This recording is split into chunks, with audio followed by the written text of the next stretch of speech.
Hello everyone, welcome back to your channel. आज हम एक नए सीरीज की फर्स्ट वीडियो लेकर आ गए हैं। इस सीरीज में हम नीट 2022 के जो सारे फिजिक्स के क्वेश्चन हैं वो डिस्कस करने वाले हैं। फर्स्ट क्वेश्चन से हम स्टार्ट करेंगे। Before starting the video I will request you please like, share and subscribe the channel to get more videos like this.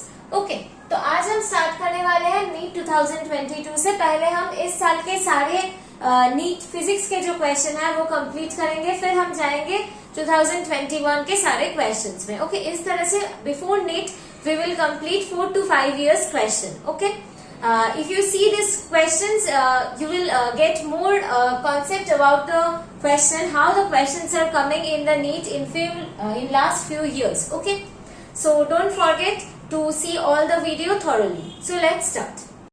ये हमारा फर्स्ट क्वेश्चन है। So ये हमारा फर्स्ट क्वेश्चन है। यहाँ पर दो कॉलम्स हैं। फर्स्ट कॉलम में इलेक्ट्रोमैग्नेटिक वेव्स लिखा हुआ है, कुछ इलेक्ट्रोमैग्नेटिक वेव्स लिखा हुआ है, 4 इलेक्ट्रोमैग्नेटिक वेव्स, 1 2 3 4, 4 इलेक्ट्रोमैग्नेटिक वेव लिखा हुआ है। यहाँ पर 4 वेवलेंथ लिखा हुआ है। हमें मैच करना है कि कौन सा इलेक्ट्रोमैग्नेटिक वेव के साथ कौन सा वेवलेंथ जा रहा है। ओके, सो यहाँ पर जो इलेक्ट्रोमैग्नेटिक वेव्स लिखा हुआ है वह है radio waves, microwave, infrared and x ray.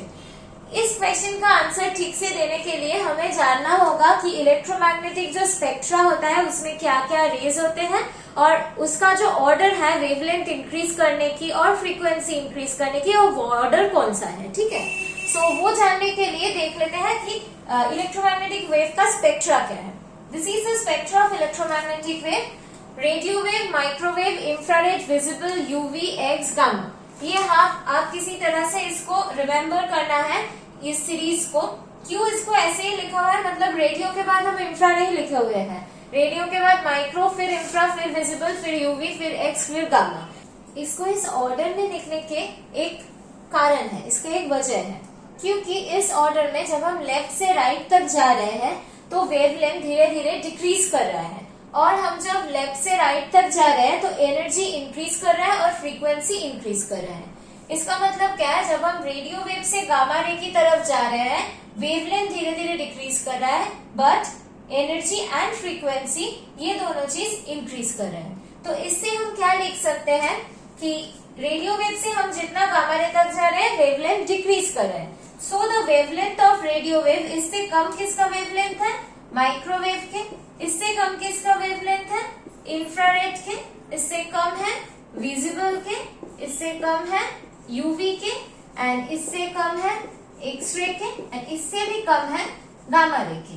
Right, सो ये जो हमने लिखा है कि वेवलेंथ का डिक्रीजिंग ऑर्डर, इससे हम कह सकते हैं कि radio wave, microwave, infrared, x-ray में सबसे ज्यादा वेवलेंथ किसका है, रेडियो वेव का। सो इन चारों ऑप्शन में जो सबसे ज्यादा वेवलेंथ होगा वो करेक्टली मैच करेगा रेडियो वेव से। तो हम इस ऑप्शंस के बारे में देखते हैं। 10 to the power -10, इसका मतलब क्या है, 0.1 2 3 4 5 6 7 8 9, this is the value of the 10 to the power -10 metre. इसका मतलब ये होता है, right. 10 to the power 2, 10 square मतलब 100 मीटर। 10 to the power -2, इसका मतलब क्या है, इसका मतलब है 0.01 मीटर। 10 to the power -4, इसका मतलब है 0.0001 मीटर। राइट, तो इन चारों में सबसे ज्यादा वेवलेंथ कौन सा है, 100 मीटर। और हम इस ऑर्डर से देख सकते हैं कि सबसे ज्यादा वेवलेंथ होता है रेडियो वेव का। सो रेडियो वेव का वेवलेंथ करेक्टली मैच करता है इससे। राइट, इसके बाद जो सेकेंड हाईएस्ट वेवलेंथ है वो कौन सा है, वो है 10 to the power -2। और इस ऑर्डर में हम देख रहे हैं कि रेडियो वेव के बाद जो वेवलेंथ आता है वो आता है माइक्रोवेव का। सो माइक्रोवेव का वेवलेंथ होगा ये वाला। इसके बाद जो थर्ड हाईएस्ट है वो है 10 to the power -4, एंड यहाँ पर हम देख सकते हैं रेडियो वेव से छोटा होता है माइक्रोवेव, उससे छोटा कौन होता है, infrared. So infrared will match with this one. X ray का वेवलेंथ सबसे छोटा होता है, इन तीनों के साथ अगर कंपेयर करें तो एक्सरे का वेवलेंथ सबसे छोटा होता है, तो एक्सरे का वेवलेंथ होगा ये वाला। राइट, सो अगर हमें ये जो सीरीज है वो याद रहे कि radio, micro, infra, visible, UV, x, gamma, तो अगर क्वेश्चन वेवलेंथ से आए या एनर्जी से आए या फ्रीक्वेंसी से आए, हमें पता होगा कि इसका इंक्रीजिंग और डिक्रीजिंग ऑर्डर कौन सा है।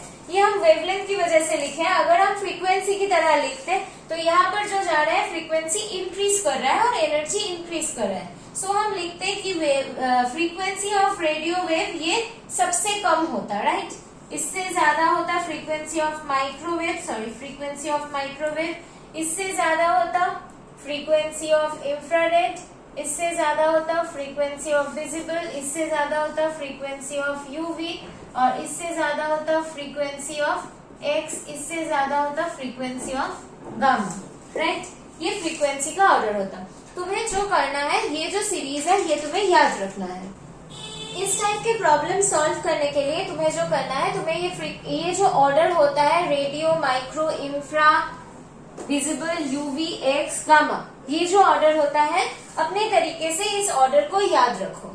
एक साइड से याद रखो और दिमाग में रखना कि इस तरफ वेवलेंथ डिक्रीज हो रहा है। वेवलेंथ के साथ फ्रीक्वेंसी और एनर्जी का इनवर्स रिलेशन होता है। जब वेवलेंथ इंक्रीज करता है तब फ्रीक्वेंसी डिक्रीज करता है और एनर्जी भी डिक्रीज करता है। ओके, सो तुम्हें अगर ऑर्डर याद हो तो इस टाइप का कोई भी क्वेश्चन हो तुम उसका आंसर दे सकते हो। तो अभी हम चलेंगे सेकंड क्वेश्चन की तरफ। This is our solution of the first question.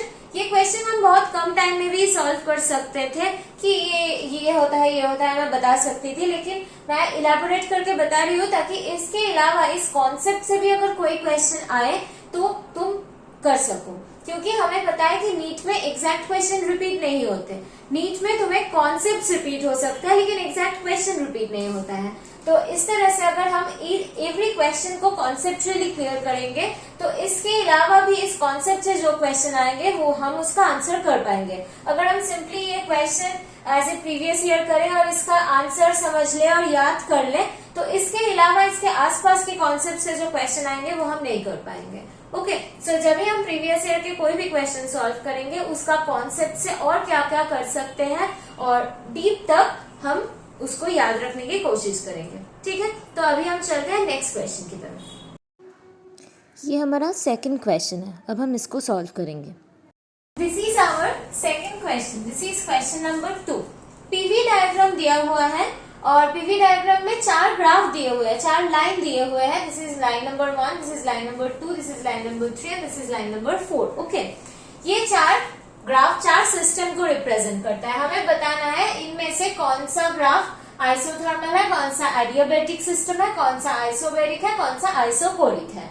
Before starting this हमें जानना है what is isothermal, isobaric, isochoric and adiabatic. Okay, at first I am telling about isobaric. Isobaric मतलब जिसमें प्रेशर कांस्टेंट होता है। Okay, जिसमें चेंज इन प्रेशर 0 होता है और प्रेशर कांस्टेंट होता है, उस प्रोसेस को हम कहते हैं isobaric process. Okay, and what is isochoric process?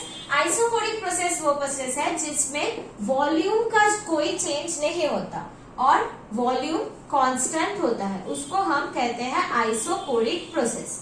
अगर हमें कोई बताए कि आइसोबेरिक प्रोसेस में पीवी डायग्राम कैसा होता है, अगर हमें आइसोबेरिक प्रोसेस में पीवी डायग्राम ड्रॉ करना है तो हम क्या करेंगे? आइसोबेरिक में मैं ऑलरेडी बता चुकी हूँ कि प्रेशर का कोई चेंज नहीं होता, प्रेशर कांस्टेंट रहता है। सो आइसोबेरिक प्रोसेस में हम जब स्ट्रेट लाइन ड्रॉ करेंगे प्रेशर कांस्टेंट होगा, वॉल्यूम चेंज होगा लेकिन प्रेशर कांस्टेंट होगा। सपोज वॉल्यूम चेंज हो रहा है लेकिन प्रेशर कांस्टेंट है, उसका वैल्यू चेंज नहीं हो रहा है। जब वॉल्यूम इतना है तब भी प्रेशर इतना था, जब वॉल्यूम इंक्रीज हो रहा है प्रेशर फिर भी इतना है, वॉल्यूम और इंक्रीज हो रहा है बट प्रेशर एक ही जगह पर है, तो उसका ग्राफ कैसा आएगा? ऐसा आएगा कि वॉल्यूम इंक्रीज हो रहा है लेकिन प्रेशर कांस्टेंट के कांस्टेंट ही है, राइट। अगर हमें कोई बताए कि आइसोकोरिक प्रोसेस में ग्राफ कैसा होता है, suppose this is P axis, this is we axis, तो आइसोकोरिक प्रोसेस में मैं ऑलरेडी बता चुकी हूँ कि वॉल्यूम कांस्टेंट होता है। सो प्रेशर चाहे कितना भी इंक्रीज कर जाए वॉल्यूम कांस्टेंट ही रहेगा। सो प्रेशर इतना है तब भी वॉल्यूम इतना है, प्रेशर इंक्रीज कर रहा है तब भी वॉल्यूम इतना है, प्रेशर इंक्रीज कर रहा है तब भी वॉल्यूम इतना ही है। So this will be the graph for the isochoric process. So यहाँ से हम बता सकते हैं कि हमारा क्वेश्चन में जो ग्राफ दिया हुआ है आइसोबेरिक कौन सा है? ये वाला आइसोबेरिक है, this one is isobaric. And question में जो वन ग्राफ दिया हुआ है ये वाला आइसोकोरिक है। So this one is isochoric, right. अब बाकी रह जाता है आइसोथर्मल और एडियाबेटिक। हम लोगों को पता है कि आइसोथर्मल जहां पर टेम्परेचर की कोई चेंज नहीं होती उसको आइसोथर्मल कहते हैं, टेम्परेचर चेंज 0 होता है। और एडियाबेटिक होता है जिसमें हीट एक्सचेंज नहीं होता, डेल क्यू के वैल्यू जहां 0 होता है उसको एडियाबेटिक कहते हैं। लेकिन उससे हमें ग्राफ कैसे पता चलेगा? तो हमें याद रखना है कि एडियाबेटिक और आइसोबेरिक दोनों में ही पीवी ग्राफ ऐसे हाइपरबोला जैसा होता है, राइट, रेक्टेंगुलर हाइपरबोला के जैसा होता है। आइसोथर्मल और एडियाबेटिक दोनों में ही पीवी ग्राफ, आइसोथर्मल और एडियाबेटिक दोनों में ही पीवी ग्राफ जो होता है वो हाइपरबोला जैसा होता है। तो हमें कैसे डिफरेंशिएट करें कि नंबर 2 आइसोबेरिक, नंबर 2 एडियाबेटिक और आइसोथर्मल है, नंबर 2 और 3 में कैसे डिफरेंशिएट करें? तो हमें पता रखना है कि कौन सा ग्राफ स्टीपर होता है। आइसोथर्मल से ज्यादा स्टीपर ग्राफ होता है एडियाबेटिक, मतलब इन दोनों ग्राफ में किसका स्लोप ज्यादा है और ये कौन सा स्टीपर है, ज्यादा जल्दी गिर रहा है, राइट। कौन सा ग्राफ ज्यादा जल्दी डिक्रीज हो रहा है? नंबर 2। जो ग्राफ ज्यादा जल्दी डिक्रीज हो रहा है, मोर स्टीपर है, वो वाला ग्राफ होगा एडियाबेटिक, और less steeper one will be isothermal. Okay, तो हमें याद रखना है adiabatic is more steeper than isothermal. Okay, I hope this is clear to you. Now we will move to the next question. This is our second question. Now we will move to our third question. ये हमारा third question है, अब हम इसको solve करेंगे। Now this is our third question. Okay, third question देख लेते हैं। एक फ्लाई व्हील है जिसका एंगुलर स्पीड चेंज हो रहा है from 1200 RPM to 3120 RPM. Okay, angular speed जो है वो 1200 से 3120 पे चेंज हो रहा है आरपीएम इन 16 सेकेंड्स। ओके, तो हमें क्या कैलकुलेट करना है? हमें कैलकुलेट करना है what is the angular acceleration. We have to calculate what is the angular acceleration in rad per second square unit. This is the question. Okay. Flywheel का जो एंगुलर स्पीड है वो इस वैल्यू से इस वैल्यू तक चेंज हो रहा है in 16 seconds. We have to calculate the angular acceleration in rad per second square unit. Okay, तो ये सॉल्व करने के लिए पहले हमें जो देखना है कि आरपीएम का मतलब क्या होता है। ये जो आरपीएम लिखा हुआ है इसका मतलब क्या होता है? आरपीएम का कंप्लीट मतलब होता है कि रोटेशन पर मिनट। ओके, ये होता है आरपीएम का मतलब, रोटेशन पर मिनट।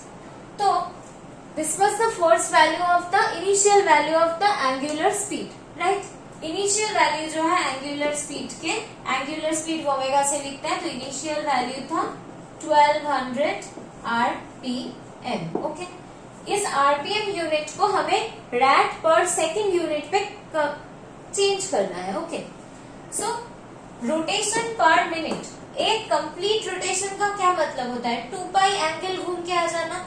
एक कंप्लीट रोटेशन मतलब 2 पाई एंगल घूम के आ जाना। So 1 complete rotation is equals to the angle 2 pi. So अगर यहाँ पर हम लिखे कि 1200 रोटेशन, तो उसका मतलब कितना एंगल घूम के आ जाना? 1200 into 2 pi, this was the total angle, right. Rotation per minute मतलब एक मिनट में रोटेशन होता है 1200 टाइम्स, राइट। सो इसका मतलब है कि 60 सेकेंड में जो कंप्लीट एंगल ये रोटेट करके आया है वो है 1200 into 2 pi. This is in 60 seconds because this is rotation per minute, right. तो 60 सेकेंड में अगर इतना एंगल घूम के आ रहा है तो 1 सेकेंड में कितना हो रहा है? सो 1 सेकेंड में कितना हो रहा है? 1200 इंटू 2 डिवाइडेड बाई 60। सो अगर हमें ये आरपीएम यूनिट को रैड पर सेकेंड में करना है तो उसका मतलब होता है कि 1200 rotation means 1200 into 2 radian angle rotate करना। This is for 1 minute. तो 60 सेकेंड में अगर इतना रेडियन रोटेट करता है तो 1 सेकेंड में इतना रेडियन रोटेट करता है। So this unit will be red per second. Okay, so 1200 RPM को हम लिख सकते हैं 1200 into 2 divided by 60 rad per second. Okay, this was the initial value of angular speed. Final value of angular speed क्या है? 3120 rpm. Similar way में इसको convert कर सकते हैं. That is 3120 into 2 divided by 60 rad per second. Okay. Angular acceleration और angular speed में क्या रिलेशन होता है? Angular acceleration is equals to change in angular speed per unit time. So angular acceleration is equals to final value of the angular speed minus initial value of the angular speed, that is the change in angular speed divided by the time. This is the formula. Okay, so we have to put the value of WF जो final value है omega के वो put करना है, initial value put करना है और ये टाइम पुट करना है। तो हमें मिल जाएगा alpha, that is the value of the angular acceleration. So alpha का वैल्यू होता है 3120 into 2 divided by 60 minus 1200 into 2 divided by 60 divided by the time. Divided by the time is equals to 16 second, right? So इसका unit होगा rad per second square. Okay, so यहाँ से हम common ले सकते हैं 2 by 60. So 3120 minus 1200 और यहाँ पर 16 into 60 और ये कैलकुलेट करने के बाद हमें आएगा 4 rad per second square. I hope ये क्लियर है तुम्हारे पास। हमें ये फॉर्मूला याद रहता है, जनरली ये फॉर्मूला सबको याद रहता है, लेकिन जो चीज हम मिस कर जाते हैं वह है ये आरपीएम यूनिट में दिया हुआ है। अगर ये simply angular speed red per second unit में दिया हुआ होता तो ये प्रॉब्लम बहुत इजी है, सिर्फ वैल्यू पुट करो और आंसर आ जाएगा। बट यह पर ट्विस्ट जो है वो है कि एंगुलर स्पीड आरपीएम यूनिट में दिया हुआ है। हमें आरपीएम को रैड पर सेकेंड में कन्वर्ट करके फिर अगर हम इस फॉर्मूले में पुट करें तभी हमें rad per second square unit में रिजल्ट मिल सकता है। This is the key point of the problem. Okay, now we will move to our next problem. This is our 4th question. अब हम इसको सॉल्व करेंगे। ये हमारा नेक्स्ट क्वेश्चन है। ओके, इसमें 3 सर्किट दिए हुए हैं पीएन जंक्शन के और the question is the potential drop across the 2 PN junctions are equal in तीनों सर्किट में से कौन से सर्किट में और कौन कौन से सर्किट में 2 पीएन जंक्शन के अक्रॉस पोटेंशियल ड्रॉप इक्वल है। ओके, सो ये वीडियो स्टार्ट करने से पहले और ये सोल्यूशन स्टार्ट करने से पहले हमें जानना होगा कि फॉरवर्ड बायस और रिवर्स बायस किसको कहते हैं। Suppose this is the P side of the junction and this is the N side. PN junction के ये P side है, ये N side है। अगर P side बैटरी के पॉजिटिव टर्मिनल से कनेक्टेड है एंड N साइड बैटरी के नेगेटिव टर्मिनल से कनेक्टेड है, देन इसको हम कहते हैं फॉरवर्ड बायसिंग। ओके, और अगर ये उल्टा हो जाए कि P साइड बैटरी के नेगेटिव से कनेक्टेड है और पॉजिटिव से कनेक्टेड है N साइड, देन इसको हम कहते हैं रिवर्स बायस। ओके, सो पहले हम इस 3 सर्किट में देख लेंगे कि कौन कौन से डायोड फॉरवर्ड में है और कौन कौन रिवर्स में है। तो ये हम देख रहे हैं, this is the positive side of the battery and this is the negative.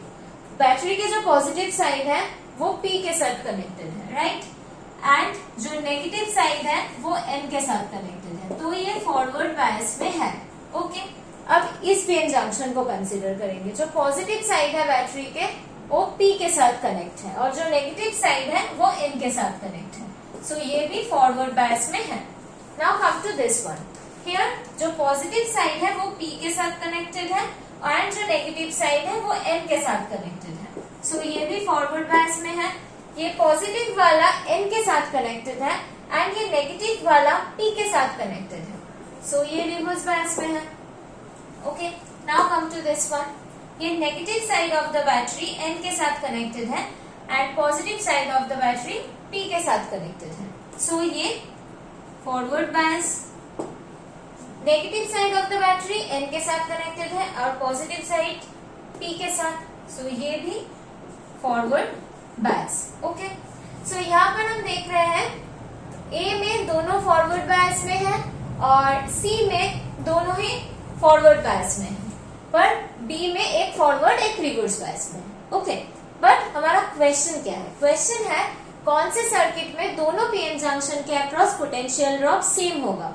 Potential drop तभी सेम हो सकते हैं अगर एक सर्किट में दो पीएन जंक्शन फॉरवर्ड बायस में है तो उन दोनों का पोटेंशियल ड्रॉप सेम होगा। अगर दो पीएन जंक्शन रिवर्स बायस में है तो उन दोनों का पोटेंशियल ड्रॉप सेम होगा। ओके, सो फर्स्ट में दोनों ही फॉरवर्ड बायस में है तो दोनों का पोटेंशियल ड्रॉप सेम होगा। सेकेंड में एक फॉरवर्ड एक रिवर्स में है तो दोनों का पोटेंशियल ड्रॉप सेम नहीं होगा। थर्ड में एक फॉरवर्ड में है, दोनों ही फॉरवर्ड में है तो इन दोनों का भी पोटेंशियल ड्रॉप सेम होगा। So our answer is circuit A and circuit C, इन दोनों में दो पीएन जंक्शन के पोटेंशियल ड्रॉप इक्वल है। आई होप ये प्रॉब्लम का जो कॉन्सेप्ट है तुम्हें समझ में आ गया है। हम इसके बाद नेक्स्ट प्रॉब्लम भी डिस्कस करेंगे। ऐसे हमारा सीरीज चलता ही जाएगा, एक के बाद एक प्रॉब्लम हम डिस्कस करते रहेंगे। नीट फिजिक्स के जो क्वेश्चन था 2022 का, उसका हर एक प्रॉब्लम का डिटेल सोल्यूशन हम यहाँ पर करेंगे। So please like, share and subscribe the channel. We will meet soon in the next video.